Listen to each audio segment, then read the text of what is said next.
Hey everyone, welcome back to another episode of Stonks Maxin.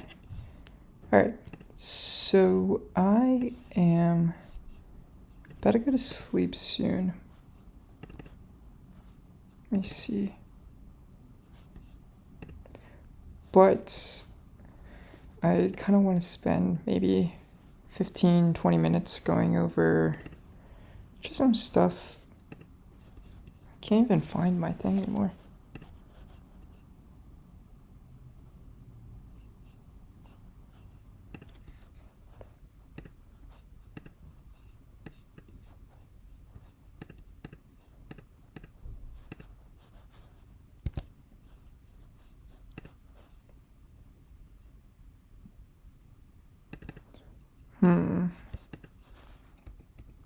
Okay, nice. So large diversified pharmaceuticals we have. I believe these are 14 total, all above $100 billion market cap. All right. And we talked about AstraZeneca, which was, I don't know exactly the position on the list, but it's a UK-based, I believe, company that has 54 billion revenues in 2024, focuses on oncology, biopharmaceuticals, rare diseases. And then we also took a look at AbbVie, which used to be the company that had monopoly over the rheumatoid arthritis business. If I remember correctly, rheumatoid arthritis could be some type of inflammation between your joints. If you think about the joints between the bones of our bodies, I think there's some protective layer or maybe some bone there, and rheumatoid arthritis slowly eats away at that bone, which causes a lot of pain eventually. It seems like a very terrible condition for those people that have the disease, and Humira was a great treatment for that. I think they also have something called CISA, and this one is for, I believe, a skin condition, plaque psoriasis, and I think it's also something that Dupixent, I think that's what it's called, Dupixent, which is a daily or weekly injectable. I think it's used for eczema, atopic dermatitis, which does sound kind of weird. And I believe the actual function of it's an inhibitor, and I think this inhibitor is typically found in our immune cells. So I think with inflammation, if you think about inflammation, like what causes it, I think a very basic explanation is it's whenever you have an immune response that triggers a lot of immune cells, maybe B cells, T cells, white blood cells, that go to the site of wherever you experience inflammation.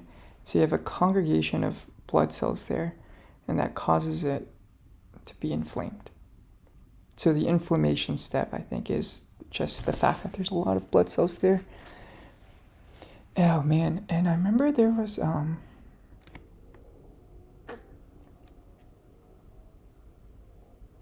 this section in Emperor of All Maladies where they talk about, or I think Siddharth Mukherjee, I don't know how to pronounce his name fully, but I remember he was talking about in the first chapter of Black Color Without Boil that there was this guy named John Bennett who was able to first discover some of the, I guess he was the one that helped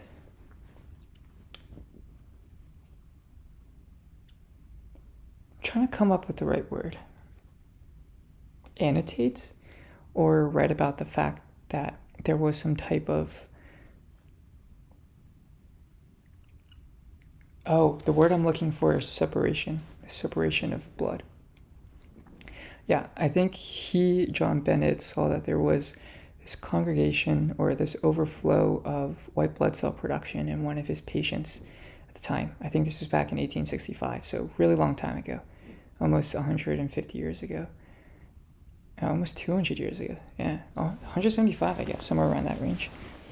But he found out that one of his patients had died of leukemia. He didn't know it was leukemia at the time. He thought it was because there was a separation of blood. I think separation is another word for whenever you have a congregation of white blood cells. It causes, I guess, inflammation.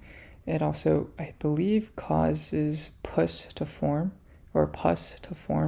which is just a collection of bacteria, white blood cells, and dead cells. And then this guy named Rudolf Virchow, he was the one that I think coined the term leukemia. I forgot exactly where leukemia comes from, but I think it has to do something with the abnormal growth of some type of biological material. Okay, so that was a big tangent, but AstraZeneca, we also have AbbVie. AbbVie was another company. I think it's actually higher revenues compared to AstraZeneca. I want to say the highest revenue company out of all of these was Johnson & Johnson. And I think Roche was second. I don't know exactly what Roche does, I'm going to be honest, or what their blockbuster drugs are. But it does seem like Johnson & Johnson's the highest revenue. I know they're pretty diversified, so it could be a chance that not all of it is from pharmaceuticals. I think that's probably the case. I think out of these, though, whichever ones have the highest market cap is definitely Eli Lilly. They're riding the wave of the GLP-1s right now, and it seems like they're really killing the game. Okay, so Tagrisso.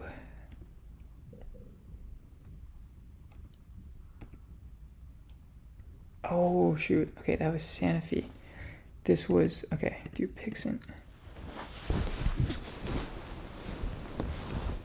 Skyrizi. Okay. Inflammation, plaque psoriasis, psoriatic arthritis. Rinvoq. Okay. Janus. Oh, right. And AbbVie also owned the Imbruvica, which is the Burton tyrosine kinase inhibitor that they bought from Pharmacyclics. Shout out Nathan Vardy for Blood and Money. Really interesting book. And they also own Botox. Okay, kind of forgot about that. But this is what plaque psoriasis is. It honestly looks like a pretty difficult condition to live with. It seems like it's very painful. And then rheumatoid arthritis. Yeah, this looks like it's very painful. Okay, so let's take a look at Amgen then.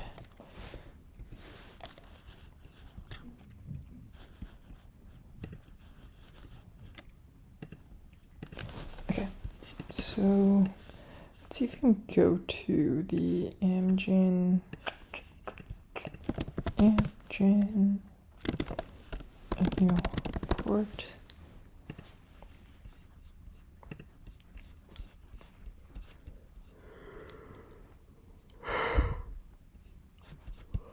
Okay.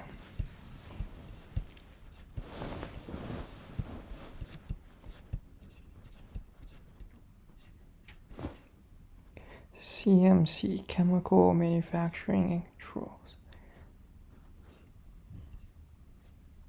Surprised it's not on here. Okay. Oh, AstraZeneca.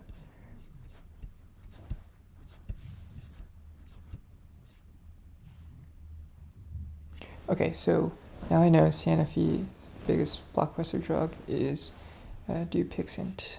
Got it. And I know insulin is, I think, number 2 on the list for them.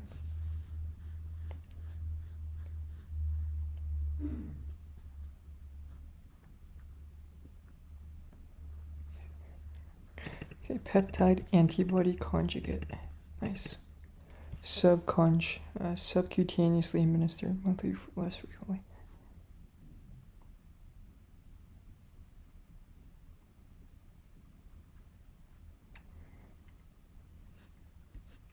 Okay, so they do have another weight loss type drug, it seems like, in the pipeline.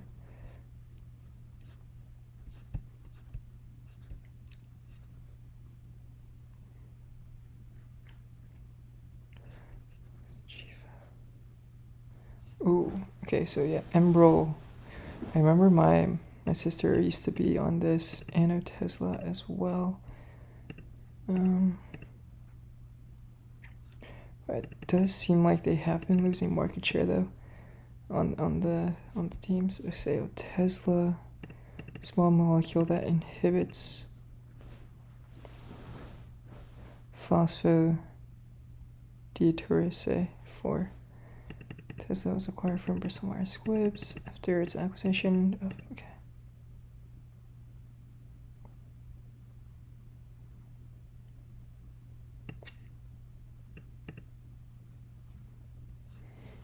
Okay, so this is a very similar indication, I think. I think this is probably a very similar product to Dupixent, which is also another drug that tries to treat plaque psoriasis.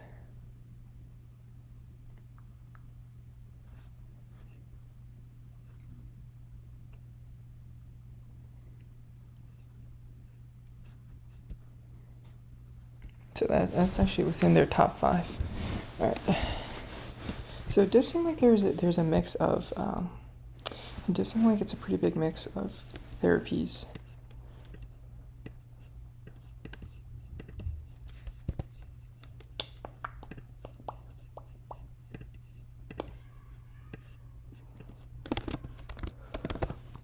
Okay, Amgen.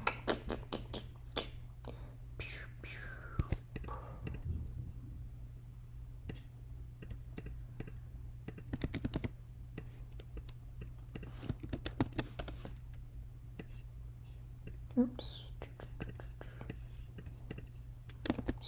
Prolia.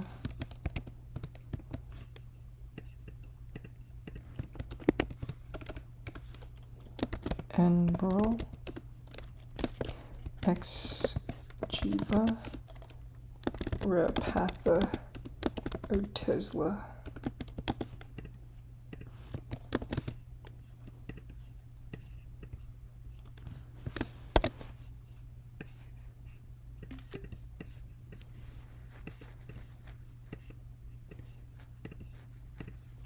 Okay, so it does seem like a lot of their sales does come from the US.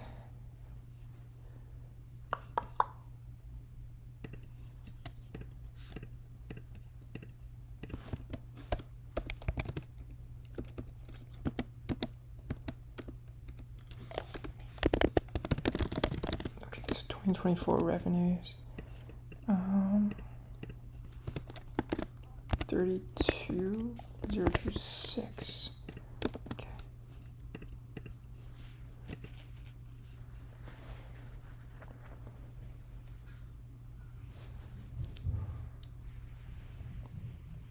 Post-menopausal woman with osteoporosis, high risk of fracture, for treatment to increase bone mass in men with osteoporosis, a high risk of fracture.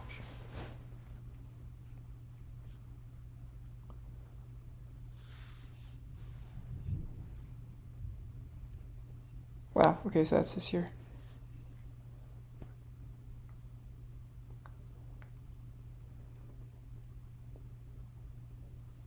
Okay, so this is also rheumatoid arthritis, patients with chronic to severe.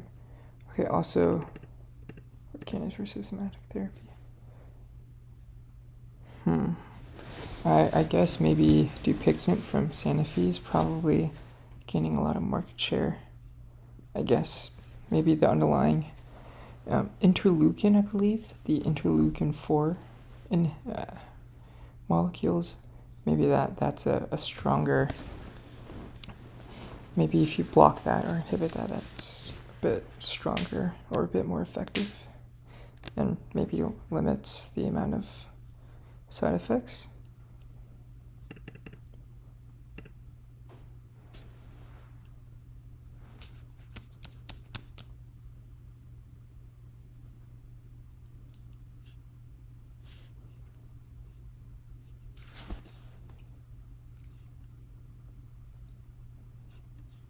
Osteoporosis. Okay.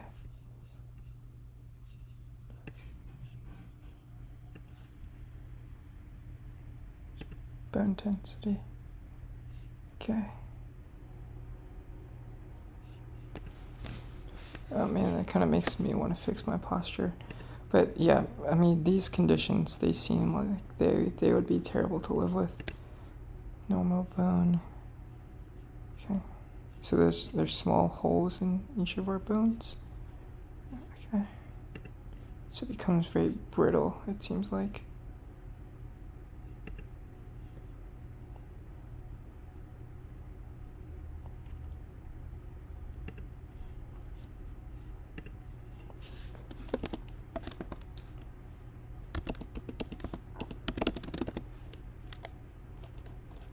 Loss of bone density.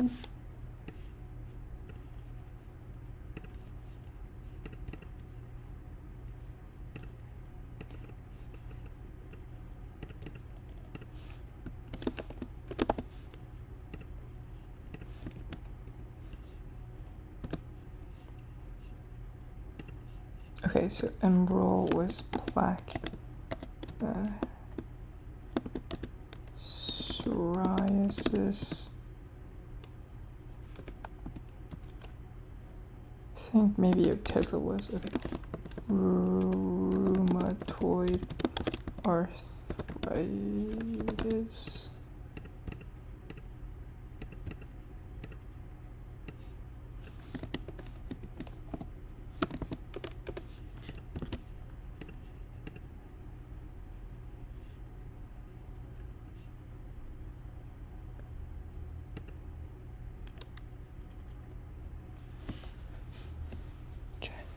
Tumor necrosis factor.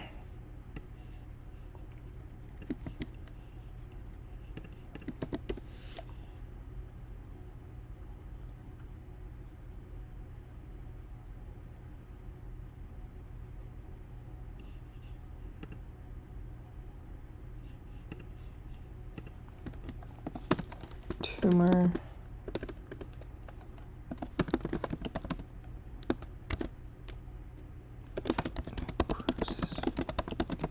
blocker.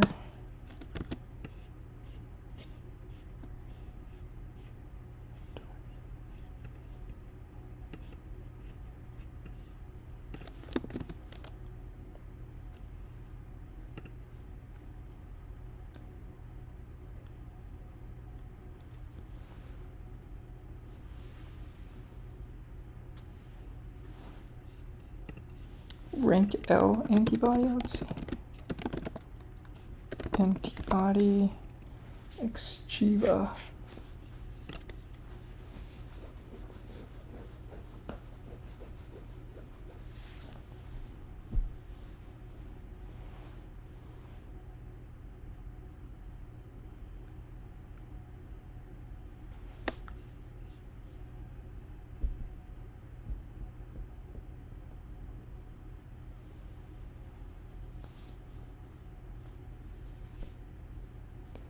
Okay, this one definitely is very complex. Okay.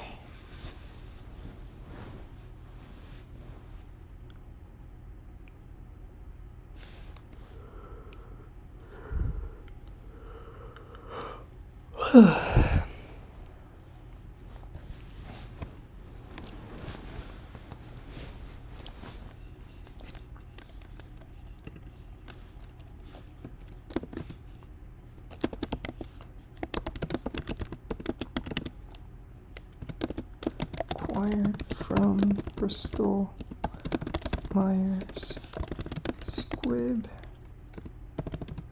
who acquired from Celgene.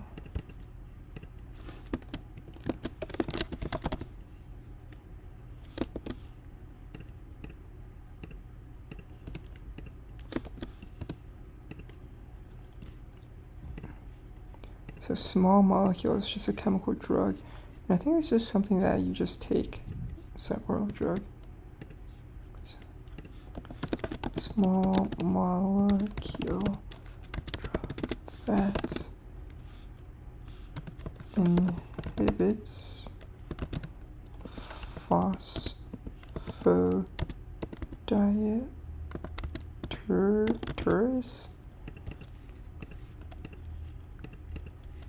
Phosphodiesterase.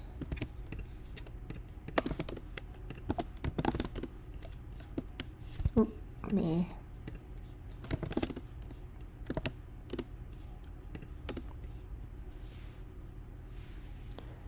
Enzyme. So an enzyme is a biological catalyst, something that is made with biology or is organic that reduces the amount of energy used to have some type of reaction.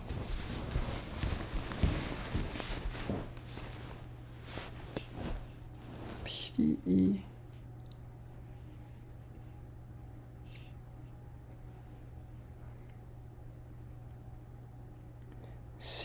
CGMP. Cyclic guanosine monophosphate. Okay, god damn.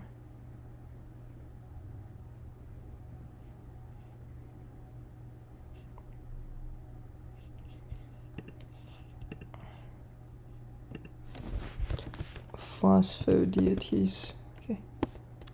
PDE inhibitor.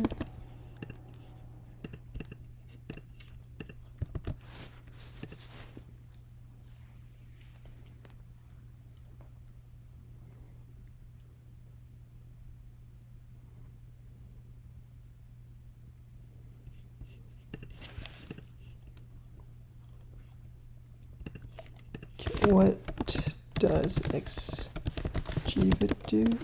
So I think it was for patients with metastasis cancers. So cancers that spread around the body. And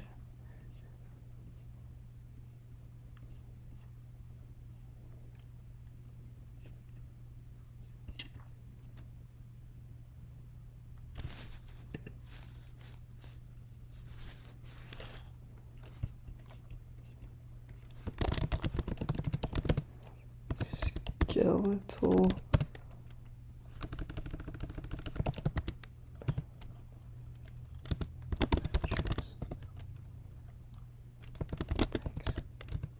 for cancer patients. Same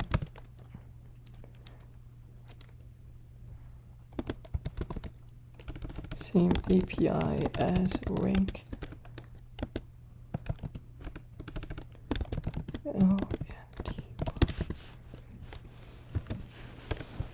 Patha.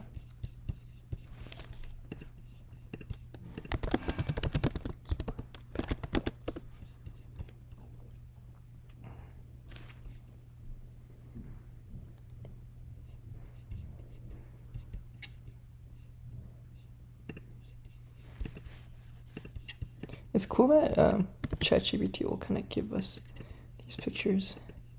Yeah, I'm not doing a great job of organizing things, but it's okay.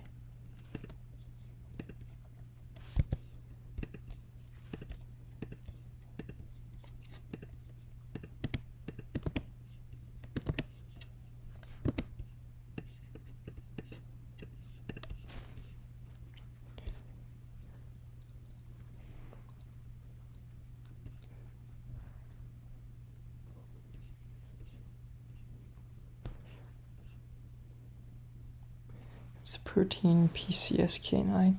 So I've noticed a lot of these. I think this is something my dad told me.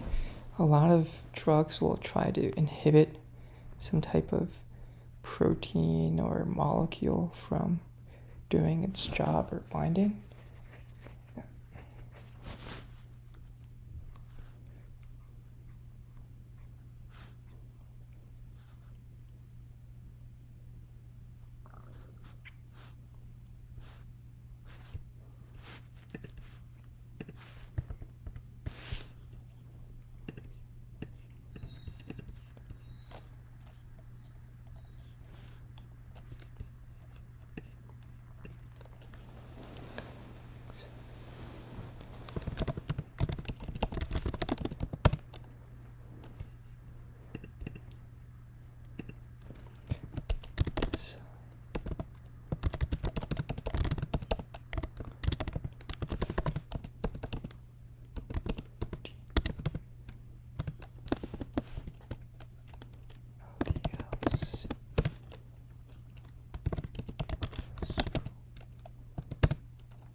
Okay, I think one thing is a monoclonal antibody, any type of antibody that was engineered in a lab, or does it refer to and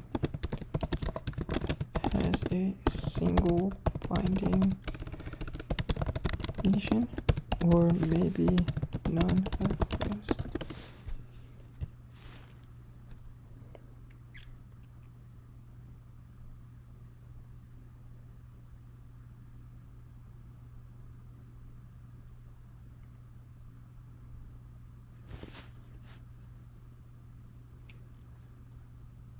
See.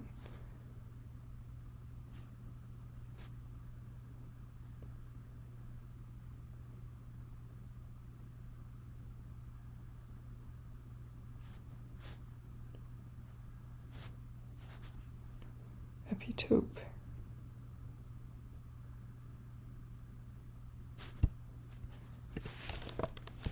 Got it. So the epitope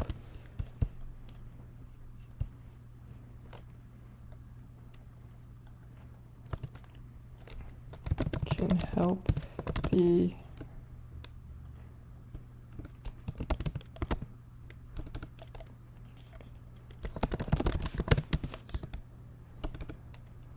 determines what antigens the binds to.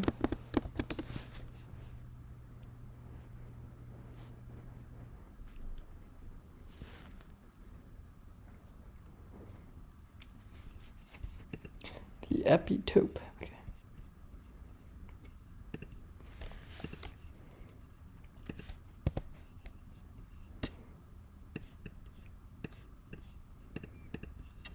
Yeah, I don't think I'm ever gonna make it as a doctor. I'm glad I got out of that.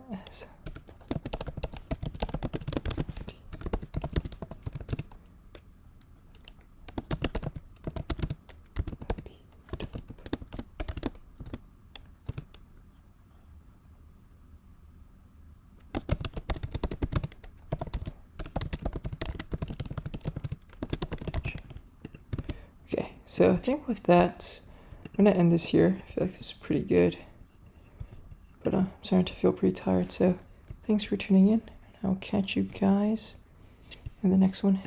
Peace.